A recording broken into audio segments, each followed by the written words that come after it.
দর্শক একটা ইন্টারভিউর কিছু অংশ দেখাই।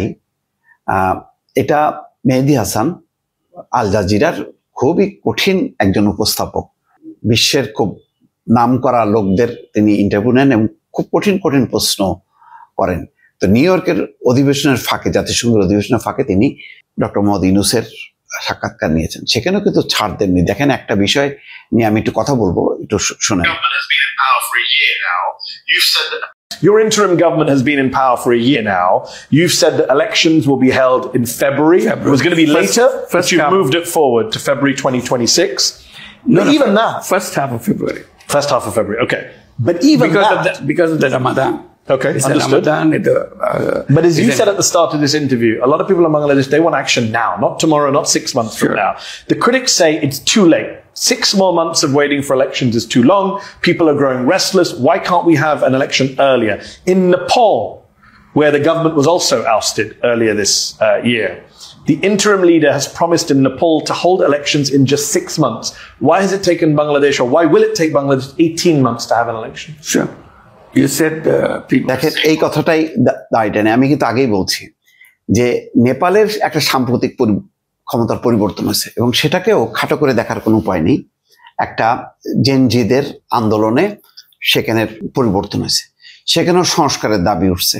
কিন্তু সুশীলা কার্কি, সাবেক প্রধান বিচারপতি, তিনি তো রাজনৈতিক ব্যক্তি না, তিনি অবসরে গেছেন, 72 বছর বয়স। তিনি এসে কিন্তু প্রথমেই নির্বাচনের ডেটটা ফিক্সড করে বলছে যে এই সংস্কার বা বাকি সমস্ত কার্যক্রম হবে নির্বাচিত জনপ্রতিনিধিরা, এটা আমি না।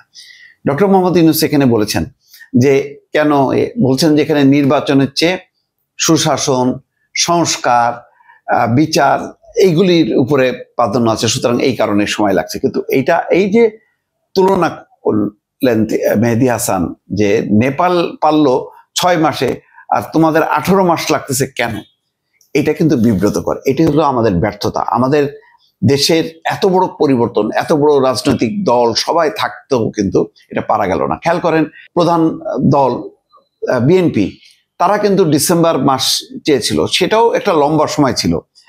তারপরও সেই জায়গা থেকে পিছিয়ে তারা চলে গেল ফেব্রুয়ারিতে। তো এইটা আমাদের জন্য ভালো দৃষ্টান্ত না। এবং এই সময়ের মধ্যে আমাদের অবস্থাটা কি দাঁড়ালো? ডক্টর মোহাম্মদ ইউনূস নিজেও বিতর্কিত হলেন নানান কারণে।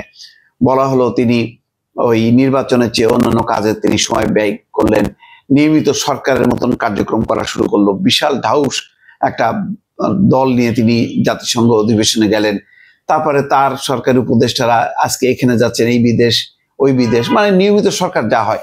অর্থাৎ ইন্টারিম গভর্নমেন্ট তো বাইরের অনেক কার্যক্রম বাদ দিয়ে সে দ্রুত একটা নির্বাচন সংস্কার যদি হয়, সেই সংস্কার কাজটা, কিন্তু সেটাও তো হলো না, টাইম মেয়াদটা বাড়াইতে হলো। তো পার্থক্যটা হলো এই যে প্রথমে যারা দায়িত্ব গ্রহণ করি তারা একটা লক্ষ্যমাত্রা ফিক্সড করেন যে সেটা কি, দ্রুত আবার শাসনতান্ত্রিক পথে বাংলাদেশ যাবে, নির্বাচিত সরকার নির্বাচন করবে। কারণ আগে ভোট নির্বাচন দিয়ে 15 বছর একটা ভয়ঙ্কর একটা সংকট তৈরি করা হয়েছে। সুতরাং যারা 15 বছর আন্দোলন করলো তাদের উপর কিন্তু বিশ্বাস রাখা হলো না। বলা হলো তারা যে আবার আওয়ামী লীগের শাসন ব্যবস্থা চালু করবে। সুতরাং অরাজনৈতিক ব্যক্তিরা মিলে করলো একটা সংস্কার কমিশন করলো, নানান ক্ষেত্রে সংস্কার কমিশন রিপোর্ট হলো। ওইটা মিটাইতে আলোচনা করতে করতে এমন একটা পরিস্থিতি তৈরি হলো, এখানে বরং বিরোধ তৈরি হলো, বিভাজন তৈরি হলো। আজকে বিএনপি এবং জামাত মুখোমুখি। তারপরে যারা বিতাড়িত হলো তারা কি নির্বাচনে আসতে পারবে কি পারবে না, তাদেরকে কেন কোন ধারায় তাদের সাংবিধানিক অধিকার বঞ্চিত করা হবে, তারও কোনো নেই। অপরাধের বিচার আর একেবারে দলগতভাবে কিছু মানুষকে একবারে সাংবিধানিকভাবে বা আইন করে আমি নির্বাচনের বাইরে রাখবো, সেটা চলে কিনা, এই সব প্রশ্ন নিয়ে কিন্তু খুব যুক্তিসঙ্গত আলোচনা হচ্ছে না। যেটা হচ্ছে সেটা মব তৈরি করা হচ্ছে। জাতীয় পার্টি অফিস ভাঙো, এখানে ঘেরাও করো, ওখানে ভাঙচুর করো, অর্থাৎ চাপের মুখে কোনো আলোচনা পর্যালোচনা করবে এই সাহস অনেকেরই নেই। এবং অনেক আলোচক আছে, তারা আর এখন টেলিভিশন স্ক্রিনেই আসছেন না, তারা স্বাধীনভাবে আলোচনা করবে তেমন উপায় নেই। এই আলোচনা করতে গেছিলেন ওই যে আবু আলম মোহাম্মদ শহীদ খান, তারপরে পান্না, কার্জন, তাদেরকে কারাগারে ঢুকাই দেওয়া হলো, মানে রাষ্ট্রদ্রোহ মামলা দিয়ে। ফলে জটিল একটা আবহাওয়া কিন্তু তৈরি হলো। ঠিক স্মুথ পরিবেশ, গণতান্ত্রিক উত্তরণের জন্য যা যা করার দরকার সেইগুলি কিন্তু হলো না। সংস্কার কমিশন নামে এখনো ঝুলতেছে, এখনো আবার বৈঠক হবে। তো সব মিলায় এই যে আন্তর্জাতিক বিশ্বের কাছে কিন্তু এই যে ডক্টর মোহাম্মদ ইউনূস কিন্তু কঠিন কঠিন প্রশ্নের মুখে পড়লেন যে নেপাল পারলো 6 মাসের মধ্যে নির্বাচনের, তোমরা 18 মাস তোমাদের সময় লাগলো কেন? এটা কিন্তু লজ্জার। আমরা সম্মিলিতভাবে কিন্তু ভালো করতে পারলাম না। আজকে যদি পারতাম তাহলে কিন্তু ওই মেহেদী হাসানের প্রশ্নের ধরন কিন্তু পাল্টাই যেত। কিন্তু এখন আমাদের ব্যর্থতাটা সামনে নিয়ে আসা হচ্ছে যে তোমরা এটা পারোনি, ওইটা পারোনি, তোমাদের আইন শৃঙ্খলা খারাপ, এটা সেটা, তোমরা তাহলে তোমার ফেল মানে মানে এবং সত্যিকার অর্থে দেশের মানুষও তো এখন অনুভব করে যে তাদের জীবনের নিরাপত্তা নেই, আইন শৃঙ্খলা পরিস্থিতি চরম অবনতি। এবং আগে ছিল দ্রব্যমূল্য, এখন আইন শৃঙ্খলা, বাবা জীবনে কখন কার মুভ হয়, কখন চাঁদাবাজির শিকার হয়, দুর্নীতির শিকার হয়, এইরকম একটা জটিল আবর্তে কিন্তু যাচ্ছে, যেটা এখন আন্তর্জাতিক অঙ্গনে কোশ্চেন সম্মুখীন হতে হচ্ছে। আজকে ডক্টর মোহাম্মদ ইউনূসকে বলতে হচ্ছে যে কোনো মুহূর্তে আওয়ামী লীগের কার্যক্রম আবার সচল হবে। এটা কি এমনি এমনি বলছে? দেশের অবস্থাটা কি?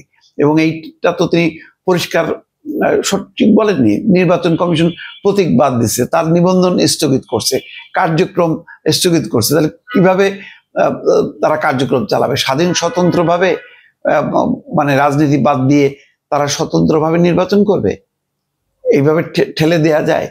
অনেকগুলো প্রশ্নের কিন্তু মীমাংসা যদি না হয় তাহলে কিন্তু নির্বাচনের মতন হবে, কিন্তু তার গ্রহণযোগ্যতাটা পাবে না। অনেক চ্যালেঞ্জ সামনে, এইটুকু বলা যায় দর্শক।